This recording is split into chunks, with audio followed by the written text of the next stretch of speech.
बंदे बड़ी बड़ी चीजों से बहाना करके बच सकते हैं, अली वलीउल्लाह से बहाना करके बचा ही नहीं जा सकता। किसी से तुम पूछो तुम नमाज पढ़ने मस्जिद में क्यों नहीं आते, वो बहाना करके बच सकता है कि मैं तो बीमार हूं घर में पढ़ता हूं। बहाना किया, आप बहस नहीं कर सकते, वो बच गया। शायद सा बंदा किससे पूछे तो रोजा क्यों नहीं रखता, वो कह सकता है कि मैं तो मुसाफिर हूं। आप बहस नहीं कर सकते, वो बहाना करके बच गया। मलसा बंदा किसी से पूछे तो ज़कात क्यों नहीं देता, वो कहे मैं तो खुद मकरूज हूं।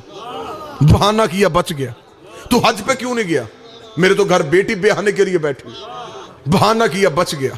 हर इबादत में बहाना करके बचने की गुंजाइश है। अब मैंने चेहरे पढ़ने, बंदा ये कह नहीं सकता, किसी से पूछे तो अली वलीउल्लाह क्यों नहीं पढ़ता, वो ये बहाना कर ही नहीं सकता मेरी तबीयत ठीक नहीं है, मैं मुसाफिर हूं, मैं गरीब हूं। वहां बहाना एक ही चलता है, जब मेरी मां का किरदार ही ठीक नहीं, फिर मुझे क्या पता कि अली क्या।